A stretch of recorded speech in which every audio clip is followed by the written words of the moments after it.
question about the numbers that you gave and the math. So there are 15,000 migrants under the Del Rio Bridge Saturday. If you add up the ones that you say were expelled or released, it's less than 5,000. Say there's 5,000 that are still left. Where's everybody else? I'm happy to get you a more fruitful rundown for you, if helpful, from the Department of Homeland Security. Okay, and when you talk about how some of these people are being placed in removal proceedings, that does not mean removed, correct? That means they're in the process of going through a removal proceeding so that it can go through the process, our immigration process that's long been in place. We understand that basically most of these people that are going into removal proceedings are being put on either buses from Del Rio to El Paso and Laredo, or being flown to Tucson with no COVID testing unless they show symptoms. How is that helping anybody stop the spread?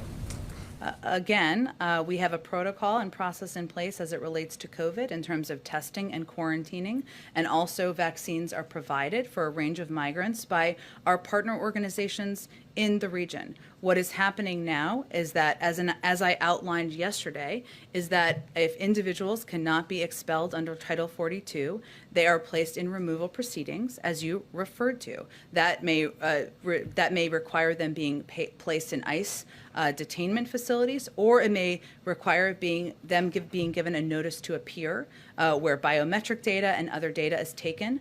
In terms of their transportation methods, I'd certainly point you to the Department of Homeland Security. But why should somebody, say, in Laredo, Texas, or El Paso, or Tucson, Arizona, have to have their chance of catching COVID go up because hundreds of miles away there is an open border? Well, there certainly is not an open border.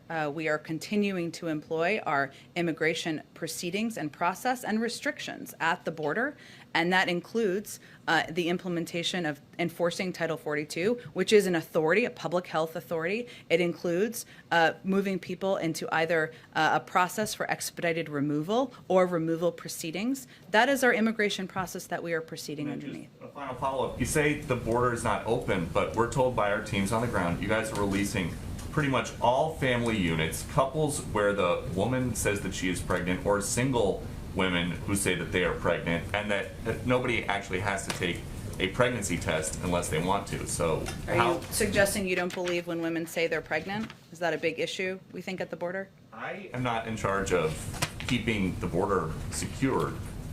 Do you guys think are. Pregnant women are posing a big threat to the border? You tell me. To the border communities? You Is that a tell big me. issue?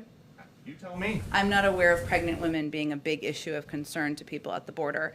What I will note for you, Peter, is that, as I said earlier, there is a process if people cannot be expelled under Title 42 for a range of reasons. Some of that is because countries they came from or other countries, including Mexico, may not be accepting families with children under the age of 7. They are placed in removal proceedings. Those removal proceedings require them to either go to a detention facility or require them to go get a notice to appear, and including providing their biometric data and otherwise, so that they can be, we can ensure we know where they are, and we can ensure we know when they're going to come back. So that's what the process is. If there's a big outrage about pregnant women, I'm not tracking it. The issue is not about pregnant women. The issue is the border open or is the border closed? Because my understanding is that a lot of this is happening on this side of the border. I think you know the answer to that question, and I just conveyed clearly that we're implementing our border restrictions, including Title 42, including making clear that people who are coming through irregular migration, this is not the time to come, and they will be placed in removal proceedings. Go ahead. Hi, Jen. Yesterday,